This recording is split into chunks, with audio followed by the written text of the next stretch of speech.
Baik, terima kasih, Mas. Saya mulai. Pertama-tama saya perkenalkan diri saya, selamat malam untuk hadirin dan hadirat yang ada di Bandung. Saya Fahri Zahedi, sekarang Tenure Track Faculty di University of North Texas mulai tahun lalu. Sebelumnya saya riset postdoktoral di Carnegie Observatory yang di Pantai Barat.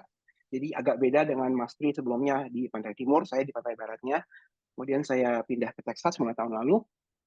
Eh, saya akan mulai dengan ucapan apresiasi saya untuk tim uh, panitia yang telah bekerja keras untuk mengaransir event ini. Saya tahu rumit sekali to put together something that is so complicated with people from all over the world ya. Jadi saya senang sekali dan secara personal kalau saya boleh bagi cerita, walaupun belum sempat main lagi ke Bandung secara fisik, bagi saya ITB Bandung itu seperti rumah ilmu saya yang pertama.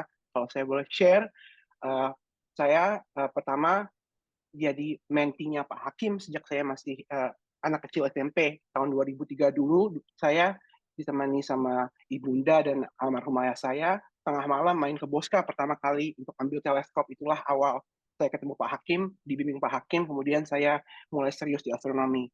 Beberapa tahun kemudian saya uh, tinggal di Bosca hampir sebulan untuk latihan olimpiade, tinggal di Wisma Panekuk yang teman-teman mahasiswa mungkin banyak kenal, dan saya dibimbing oleh Pak Hakim, Bu Nana, Pak Taufik, Pak Thomas, Pak Kun, Pak Budi, Bu Endang, dan lain-lain semua, Bapak Ibu dosen, itu semua guru-guru saya. Dan tanpa Bapak Ibu semua, nggak mungkin saya bisa ada di jenjang karir saya sekarang. Jadi saya ingin berterima kasih sekali lagi ada kesempatan untuk berbagi testimoni dan berbagi ilmu yang telah saya pelajari selama ini. Baik, oke, ini game plan kita untuk 25 menit ke depan. Saya akan mulai dengan sedikit motivasi tentang siklus baryon dan kenapa itu krusial untuk pemahaman kita tentang evolusi galaksi. Kemudian saya ingin berbagi beberapa hasil-hasil kunci riset saya tentang CGM yang akan saya jelaskan sebentar lagi. Dan saya akan tutup dengan visi saya untuk riset CGM di masa depan dan bagaimana Observatorium Nasional di Timau bisa berikut kontribusi dan berperan di bidang ilmu saya. Saya ingin mulai dengan sedikit pelajaran sejarah yang agak lucu, karena hampir 2 abad yang lalu, ada filsuf dari Prancis, Auguste Comte, yang kalau Bapak Ibu yang senang filsuf mungkin banyak tahu, beliau nulis prediksi tentang masa depan astronomi saat itu. Beliau tulis berikut, bahwa di masa depan, kita akan bisa menentukan bentuk, jarak, ukuran, dan pergerakan benda-benda langit. Namun lanjutnya, tidak mungkin kita akan bisa menentukan komposisi kimiawi benda-benda langit. Kalau kita pikir masuk akal mengapa dia bisa berpikiran begitu. Kita harus ingat bahwa astronomi by and large adalah ilmu observasional. Jarak-jarak benda-benda langit sangat jauh. Tidak mungkin kita bisa menyentuhnya, naruh di laboratorium, kemudian menyelidiki unsur-unsur kimia pembentuknya. Tentu saja kita tahu sekarang, with hindsight, bahwa beliau itu salah besar. Karena faktanya nggak sampai 20-30 tahun dari tulisan beliau ini, teknik spektroskopi astronomi lahir. Dan astronom-astronom pun sadar cepat sekali bahwa banyak sekali informasi yang terkandung di spektrum objek-objek langit, mulai dari gerakan, properti fisik, hingga komposisi kimiawi yang akan kita diskusikan dalam 20 menit ke depan. Karena spektroskopi lah, kita bisa belajar mengenai distribusi alam semesta di skala terbesarnya. Anda bisa lihat sekarang di sisi kanan, itu distribusi galaksi-galaksi di alam semesta lokal kita, hasil spektroskopi dari Sloan Sky Survey. Di sisi kiri, Anda bisa lihat distribusi skala besar dark matter dari Millennium Simulation. Bagi saya, ini adalah salah satu sukses paling besar spesies kita di 1-2 abad terakhir. Bahwa kita bisa menarik satu benang merah dari observasi large scale structure galaksi, baryon di sebelah kanan, secara langsung benang ke distribusi materi gelap primordial yang diprediksi oleh teori kosmologi di sebelah kiri. Anda juga bisa lihat betapa sederhananya alam semesta kita di skala terbesarnya, lebih dari 100 megaparsec. Inilah manifestasi prinsip kosmologi bahwa alam semesta itu homogen dan isotropis. Very, very simple. Tapi kalau kita pindah ke skala yang lebih kecil, 1 megaparsec atau lebih di bawahnya, ke skala individual galaksi, beda sekali yang kita lihat. Saya sekarang menunjukkan seporsi kecil area dari Hubble Ultra Deep Field, dan di sini wajah alam semesta yang terlihat sangat bertolak belakang dari yang sebelumnya saya tunjukkan. Kan nggak lagi homogen atau isotropis, karena Anda bisa lihat keanekaragaman yang sangat tinggi dan kompleks. Galaxies of all types, shapes, and sizes. Jadi kalau kita sederhanakan studi evolusi galaksi ke essence-nya, tujuan akhir evolusi galaksi adalah memahami bahwa dalam hampir 14 miliar tahun sejarah alam semesta, ujung-ujungnya berakhir dengan keanekaragaman galaksi yang sangat tinggi. Alam semesta kita awalnya sangat simple, dan masih juga simple di skala yang besar seperti Anda lihat barusan. Lantas bagaimana keanekaragaman galaksi bisa kemudian muncul dari awal yang super simple tersebut? Jawabannya adalah dengan baryon. Salah satu open question terbesar yang belum terpecahkan di studi evolusi galaksi adalah menjelaskan rendahnya efisiensi pembentukan bintang di galaksi sepanjang ruang dan waktu. Sekarang saya menunjukkan plot hasil abundance matching membandingkan distribusi massa dark matter halo di prediksi teori dengan massa-massa galaksi yang teramati. Di plot ini, aksa X-nya menunjukkan massa dark matter halo, sedangkan aksis Y-nya menunjukkan fraksi massa baryon, yaitu bintang dan gas, terhadap total budget massa baryon secara kosmologis di halo-halo tersebut. Jadi kalau misalnya galaksi itu 100% efisien membentuk bintang, semua data harus ada di angka 1. Seperti saudara-saudara dan saudari bisa lihat, tinggi-tingginya galaksi seperti Milky Way kita itu pun harus baru saja mengkonversi maksimal 15-20% dari budget baryonnya untuk jadi bintang. Sedangkan galaksi-galaksi lain seperti yang lebih masif, elliptical, atau galaksi-galaksi katai jauh lebih rendah, hanya sekitar beberapa persen efisiensinya at maximum. Jadi dari pengamatan ini, ada dua pertanyaan skala besar yang memotivasi riset saya. Yang pertama, kalau tidak di galaksi sendiri, di mana sisa massa-massa baryon itu berada? Dan yang kedua, apa saja mekanisme fisik yang menekan aktivitas star formation di galaksi-galaksi pada masa-masa yang berbeda? Mari kita address pertanyaan pertama dulu, di mana baryon-baryon itu? Nah, kalau nggak ada di bentuk dalam bintang di galaksi, maka baryon-baryon itu harus ada di fase-fase gas yang lebih rendah density, somewhere. Sekarang saya nunjukin ini image optik dari Messier 81, galaksi dekat kita, dan galaksi-galaksi sekitar satelitnya. Dari gambar cahaya bintang, Anda bisa lihat ini seperti galaksi yang nggak ada hubungannya satu sama lain. Tapi Anda akan melihat situasi yang sangat berbeda dengan peta emisi 21 cm dari sistem yang sama di radio. Karena Anda lihat emisi dari atom-atom hidrogen netral di lingkungan galaksi-galaksi ini. Dan seperti Anda lihat, situasinya jauh lebih kompleks. Inilah proses-proses siklus baryon. Ada pertukaran gas antara galaksi dan lingkungan. Galaksi bisa mengakresi gas dari medium intergalaksi yang kemudian jadi bahan bakar untuk membuat bintang. Kemudian bintang-bintang pun bisa menyebabkan supernova, sehingga akhirnya ada angin-angin galaksi yang melepaskan materi gas, termasuk metal, elemen berat, keluar dari galaksi. Galaksi pun juga bisa berinteraksi, bertukar gas satu sama lain. Nah, semua proses ini terjadi di halo gas sekitar galaksi yang sekarang kita namakan Circumgalactic Medium atau CGM singkatannya. Karena itulah CGM ini jadi tempat yang sempurna untuk mempelajari bagaimana proses-proses baryon meregulasi jalannya proses pembentukan bintang di galaksi dari awal alam semesta hingga sekarang. Nah, bagi saya, mempelajari evolusi galaksi itu mirip seperti mengembangkan ilmu ekonomi untuk galaksi. Jadi, galaksi itu kan building block dari alam semesta kita. Seperti misalnya kita mau memahami bagaimana spesies manusia berinteraksi, berperadaban, dan berkembang dengan ilmu ekonomi, maka dengan itulah kita juga bisa belajar evolusi galaksi melalui gas CGM. Karena dengan CGM, kita belajar bagaimana galaksi tumbuh dan berkembang berdasarkan sumber daya di sekitarnya, yaitu gas yang diperlukan untuk membuat bintang. Jadi seperti halnya peradaban kita memerlukan uang dan sumber daya finansial untuk menjalankan fungsi-fungsi dasar, begitu pula galaksi. Bedanya tentu saja, kalau ilmu ekonomi itu drivernya psikologi manusia, untuk CGM Science, drivernya adalah hukum-hukum fisika. Sumber dayanya gas, bukan duit. Dan produk-produknya, goods-nya adalah elemen-elemen berat atau logam, bukan produk industri atau jasa. Jadi analoginya ada batasnya juga gitu ya. Nah, bagaimana cara astronom seperti saya mempelajari CGM ini? Saya akan mulai dengan bilang bahwa mempelajari CGM di emisi seperti Anda lihat barusan sangat sulit kalau galaksi-galaksinya sangat jauh, karena nomor satu, densitasnya rendah, nomor dua, ada cosmological surface brightness dimming yang skalanya itu redshift pangkat 4. Jadi susah sekali. Sebaliknya, jauh lebih simpel kita mendeteksi CGM ini dari absorpsinya. Caranya, Anda targetkan teleskop ke objek di latar belakang, misalnya sebuah kuasar yang sangat terang, di redshift yang tinggi. Nah, kalau cahaya dari kuasar tersebut terintersepsi oleh struktur gas di CGM suatu galaksi di latar depan, di foreground, di antara kita dan quasar tadi, Anda akan melihat garis-garis absorpsi di spektrum quasar tersebut.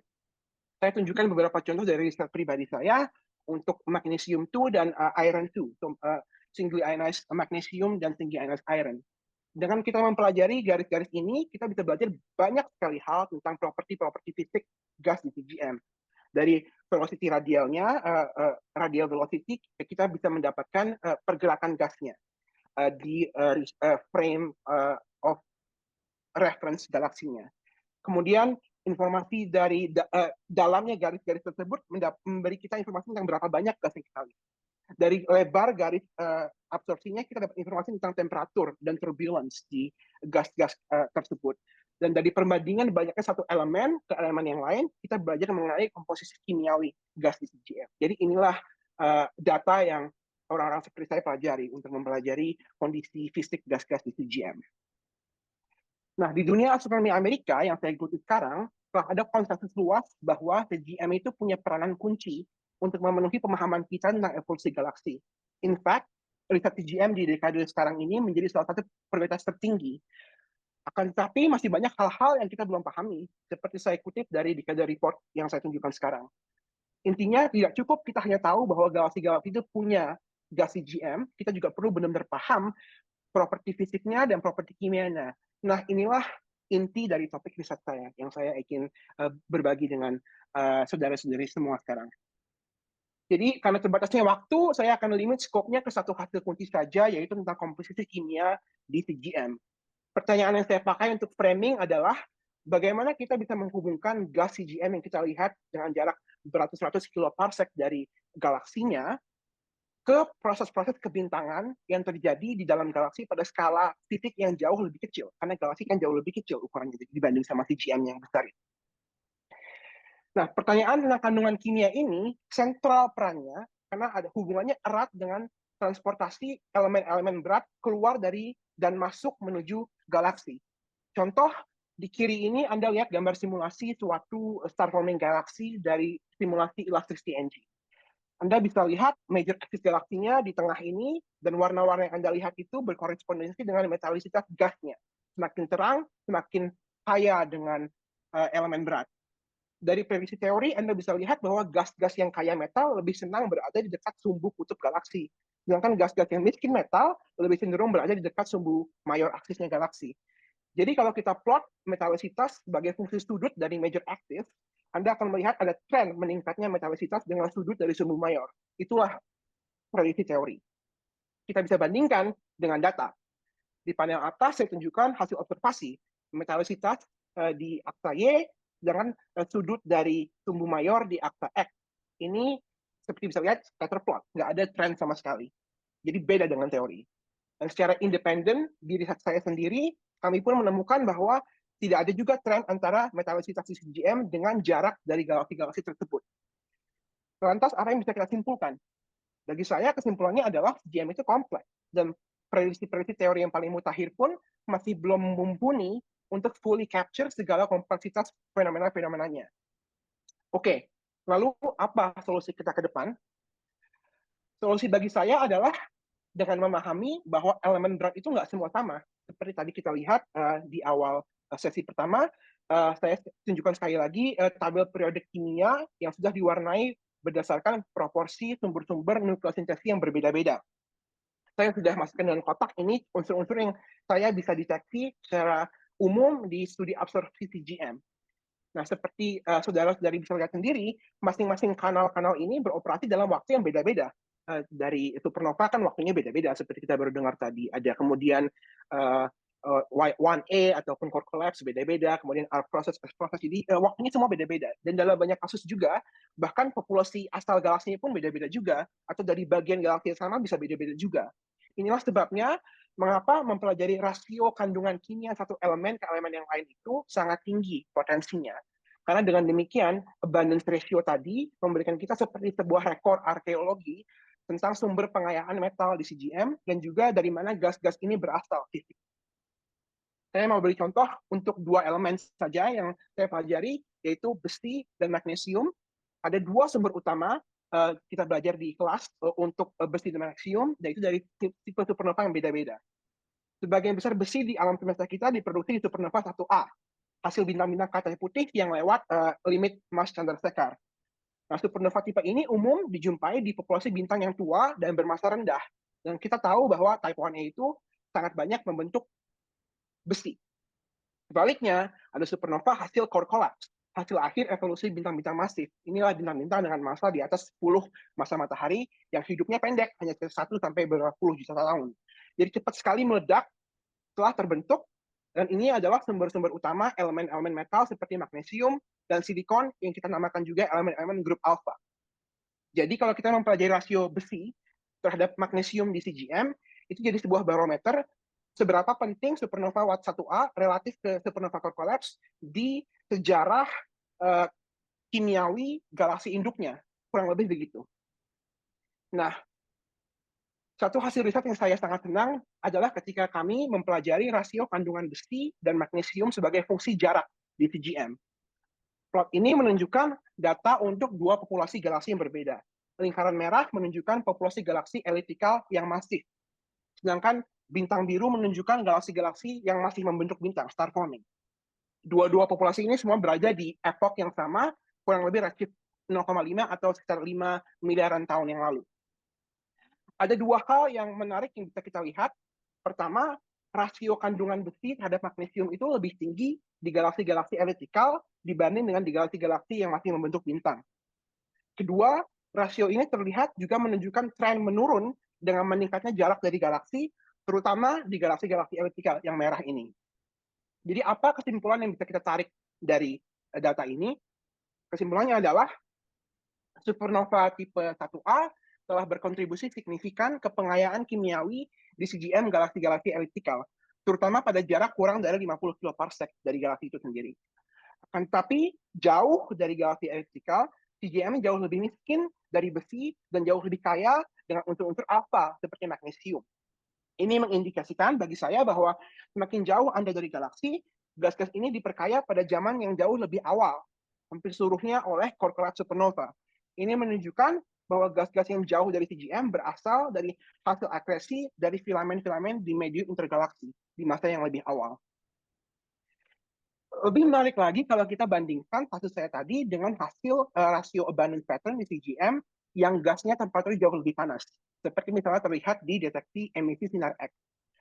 Rasio kimiawi Anda lihat sebelumnya adalah untuk fase gas CGM yang temperaturnya sekitar 10.000 Kelvin. Bagaimana perbandingannya dengan gas fase temperatur tinggi, 1 sampai 10 juta Kelvin yang ada di CGM juga? Nah, untuk temperatur tinggi seperti ini, kita perlu melakukan pengamatan X-ray dengan teleskop antariksa seperti Chandra misalnya. Nah, jadi sekarang ini saya tunjukkan di kotak yang berwarna magenta ini, range rasio kandungan kimia besi dan magnesium di CGM panas galaksi-galaksi eliptikal di alam semesta lokal kita ini. Hal yang paling menarik adalah bahwa rentang rasio kimiawi CGM panas ternyata konsisten dan sebanding dengan rentang-rentang data point yang kita lihat di jarak yang sama, tapi di fase yang jauh lebih rendah temperaturnya. Nah, bagi Anda yang mempelajari galaksi-galaksi eliptikal, Anda mungkin tahu bahwa masih banyak debat tentang asal mula gas-gas bertemperatur rendah yang dideteksi di galaksi tipe ini.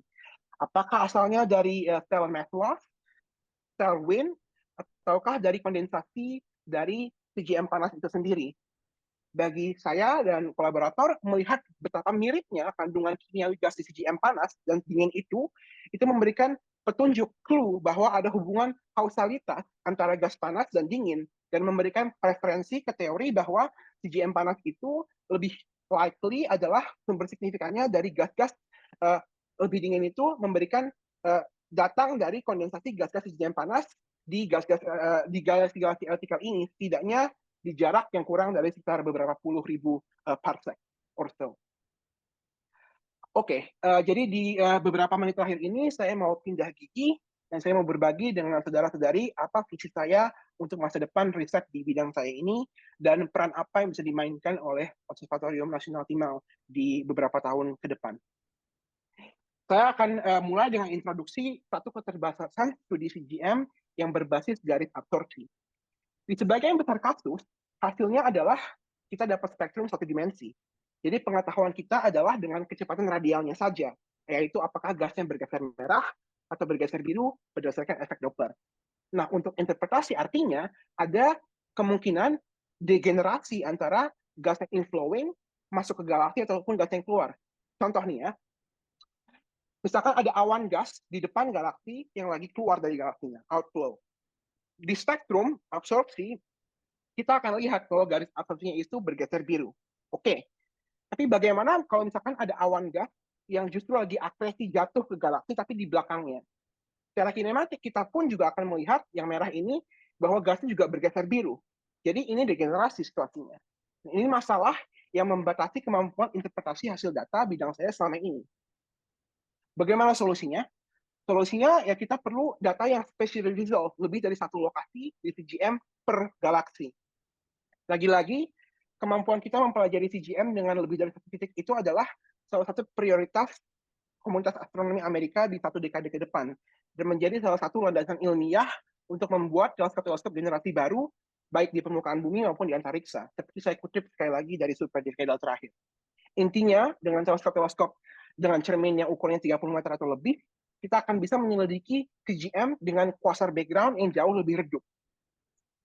Rule of thumb-nya, setiap sensitivitas kita naik setengah magnitudo, kita akan menggandakan jumlah quasar di latar belakang yang bisa kita akses. Jadi kalau saat ini dengan teleskop ukuran 10 meteran, kita bisa dapat satu quasar per galaksi, maka dengan teleskop ukuran 30 meter bisa dapat selusingan background sightline per galaksi. Jadi kita akan dapat gambaran yang jauh lebih detail secara spasial tentang gas CGM. Tapi tentu saja perlu waktu 1, 2, mungkin 3 dekade sebelum fasilitas-fasilitas ini semua selesai. Jadi apa yang bisa kita lakukan sementara ini? Solusi saya secara pribadi adalah pakai quasar yang terlensa gravitasikan seperti kita dengar tadi sesi sebelumnya. Dan seperti kita akan dengar lagi dari hasil siang ini ya, gravitasi lensa menyebabkan munculnya sisa-sisa ganda dari benda yang sama karena jalur cahayanya kan beda-beda. Jadi dalam urusan CGM, lensa gravitasi ini mengizinkan saya untuk mempelajari CGM galaksi di latar depannya dari bukan cuma satu sudut pandang, tapi 2, 3, bahkan kadang 4 sudut pandang dan lokasinya beda-beda. Jadi saya dan tim saya bisa mulai mempelajari properti CGM dari berbagai posisi per galaksi. Itulah yang ingin saya lakukan, begitu ya. Jadi saat ini kita tahu ada sekitar 300-an lensa quasar. 10 tahun yang lalu kita hanya tahu sekitar 50 saja. Dalam 5 tahun terakhir, waktu saya postdoc di Carnegie, saya habiskan waktu banyak ke Chile untuk membangun sampel spektroskopi lensa kuasa terbesar yang ada sekarang. Ada sekitar 40-an lensa seperti Anda lihat di sebelah kiri di gambar-gambar ini. Dan saya telah mengumpulkan data-data observasi spektrum tiap citra kuasar-kuasar yang ada di sampel ini dengan teleskop kelas 10 meter, terutama Magellan di Chile. Lebih penting lagi, lensa quasar ini akan berkembang pesat dalam beberapa tahun ke depan dengan survei-survei baru seperti LSST yang akan mulai di akhir tahun ini atau awal tahun depan. Jadi dalam 5 tahun lagi, prediksinya jumlah quasar lensa yang kita tahu akan naik dengan faktor 100 kali lipat. Jadi besar sekali growth potentialnya di sini. Nah, saya akan mau nunjukin seperti apa potensinya ya dengan mempelajari CGM dari berbagai posisi per galaksi. Ini adalah foto dari Hubble untuk wilayah di sekitar satu lensa quasar yang tercitra 4 kali. Seperti Anda lihat ada A, B, C, D. Nah, dalam riset saya baru-baru ini saya menemukan galaksi G2 yang saya tunjuk sekarang. Sekitar jaraknya ada 40 kiloparsec dari lensanya itu di depannya, di latar depannya. Nah, galaksi itu sendiri di rasio sekitar 1,6, jadi korespondensinya ke waktu sekitar 9 sampai 10 miliar tahun yang lalu, travel time-nya. Nah, sekarang di kanan saya tunjukkan berbagai spektrum absorpsi di keempat citra kuasar ini, A, B, C, D. Dan saya tambah lagi, ada spektrum self-absorpsi atau absorpsi sendiri dari galaksi G2 ini, yang saya tunjukkan di paling kanan. Jadi seperti Anda lihat, ada absorpsi gas yang bergeser biru di spektrum galaksi itu sendiri. Apa itu artinya? Artinya adalah ini bukti konkret bahwa galaksi ini mengeluarkan galactic wind atau airflow yang kuat dari dirinya sendiri. Nah, kemudian dari keempat sudut pandang yang lain, A, B, C, D, kita bisa lihat ada persamaan dan perbedaan dari beberapa pasangan citra. A dan C misalnya terlihat lebih kompleks kinematiknya dibanding B dan C, B dan D yang jauh lebih simple. Kita juga bisa lihat di jarak dari galaksi bahwa A dan C itu jauh lebih dekat dari B dan D yang sedikit lebih jauh. Selain itu Anda bisa lihat kandungan kimianya pun beda juga. A dan B terlihat lebih kaya besi dari C dan D. Jadi ada variasi spasial secara kimiawi juga. Nah, berdasarkan hasil ini secara sementara, kesimpulan yang saya bisa ambil adalah ini adalah bukti galactic wind atau arc flow yang melambat dengan jarak yang semakin tinggi dari galaksi. Atau sudut kolimasinya, konnya tuh membesar atau membuluk dengan tingginya jarak. Nah, buat saya dan komunitas astronomi di Amerika, mempelajari CGM secara spasial ini adalah kunci penting untuk menyelesaikan teori evolusi galaksi di masa yang akan datang. Lantas apa peran yang bisa dimainkan oleh Observatorium Nasional di bidang ini? Seperti saya bilang tadi, LSST akan menemukan hampir 10.000 kandidat kuasar lensa baru dalam beberapa tahun ke depan, 10 tahun ke depan kurang lebih. Nah, benda-benda ini akan sangat penting perannya untuk merevolusi studi CGM dan evolusi galaksi di dekade 2030. Tapi kandidat ini akan perlu dikonfirmasi. Dan dalam pandangan saya, teleskop kelas 4 meter seperti TIMAO itu ideal untuk follow up kandidat-kandidat seperti ini. Nah, apa requirement-nya? Saya pikir sedikit. Nomor satu ya perlu penampakan seeing yang bagus. Berdasarkan hasil baca saya, di Cimau itu statistik seeing-nya sub-arc second, jadi lumayan bagus. Apalagi perlu kamera CCD untuk observasi fotometri berkala untuk mengukur time delay dari kandidat-kandidat ini.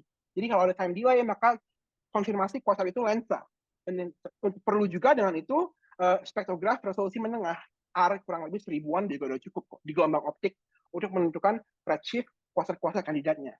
Saya berharap ini jadi bahan pertimbangan ya bagi kolega-kolega yang senior di Indonesia beserta para pembuat kebijakan arah riset Observatorium Nasional di masa depan. Baik, saya Mas simpulkan Fahri, kuliah maaf. singkat saya. Mas Fahri, maaf. Waktunya tinggal 4 menit lagi. Mungkin bisa. Ya, baik. Iya, saya selesai kok ini. Riset CGM itu penting sekali untuk memahami peranan siklus baryon di evolusi dan siklus hidup galaksi-galaksi. Saya telah tunjukkan bagaimana mempelajari kandungan kimia di CGM bisa membantu kita memahami asal-usul gas di CGM.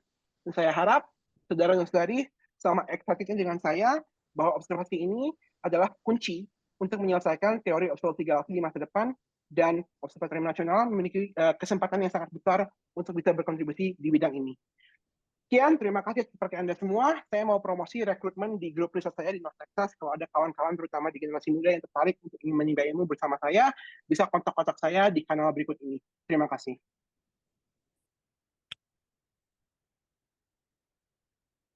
Terima kasih banyak Mas Fahri. Kita punya waktu sekitar 2 menit untuk tanya jawab. Mulai dari Bu Luki. Baik, terima kasih banyak Mas Fahri. Salam kenal. Sebelumnya, Salam kenal. ini kebetulan saya dengan mahasiswa bimbingan saya dan juga Kak Irham ini sebenarnya sedang mengikuti jejaknya Mas Fahri nih. Jadi kami sedang mencoba mempelajari CGM dari sistem gravitational lensing quasar. Nah, saya ada pertanyaan. Kalau tadi kan spektroskopinya dalam rentang optical ya, Mas Fahri ya? Nah, Iya, ada optika, ada juga beberapa yang ultraviolet ya, dengan Hubble. oh, kalau infrared itu sudah ada nggak ya Mas Fahri? Maksudnya kita bisa mengekspektasi apa kalau misalnya kita mengamat mungkin dengan multi object spektrograf tapi di rentang yang selain optical gitu, apakah kita juga bisa mempelajari atau dapat informasi lain dari CGM ini? Dan seberapa dinamis CGM ini? Ya, Iya, makasih. iya. Jadi terima kasih itu pertanyaan yang bagus sekali. Jadi kalau saya jawab secara singkat ya, tergantung dengan jenis lain yang mau kita lihat. Kalau misalnya kita bergerak ke redshift yang lebih tinggi, maka banyak garis-garis yang sebelumnya di optical akan tergeser ke bidang infrared cepat. Jadi kalau kita lihat ke sekitar 1 sampai 2 mikron, kalau kita bergerak ke redshift sekitar 5 atau 6, maka garis-garis seperti magnesium 2 dan segala macam itu mulai pindah ke infrared. Jadi ada kemungkinan ada bagus kita bisa mulai lihat bagaimana CGM itu terlihat di redshift lebih tinggi dengan panjang-panjang gelombang infrared. Jadi satu hal yang saya telah mulai juga adalah mengamati lensa-lensa gravitasi, tapi yang redshiftnya lebih tinggi, redshift 5 atau 6, ada beberapa dengan memulai data-data dari infrared. Nah, itu akan kita bisa selidiki bagaimana evolusi CGM itu dari redshift yang lebih tinggi, kemudian hingga ke redshift yang lebih rendah, dan bagaimana bedanya antara redshift yang lebih rendah. Jadi itu menarik juga untuk kita pelajari. Ya, makasih banyak Mas Fahri. Ada satu lagi pertanyaan. Baik, terima kasih. Salam kenal juga. Pak Fahri, saya Kiki dari Program Studi Astronomi ITB. Tertarik dengan penjelasan tentang gelombang sinar X tadi. Gitu. Untuk pengamatan pada rentang gelombang sinar X, apakah ada pemikiran mekanisme pada CGM panas, gitu ya? Itu apakah serupa atau berbeda dengan yang kita sudah ketahui pada intergalaktik medium pada gugus galaksi, gitu.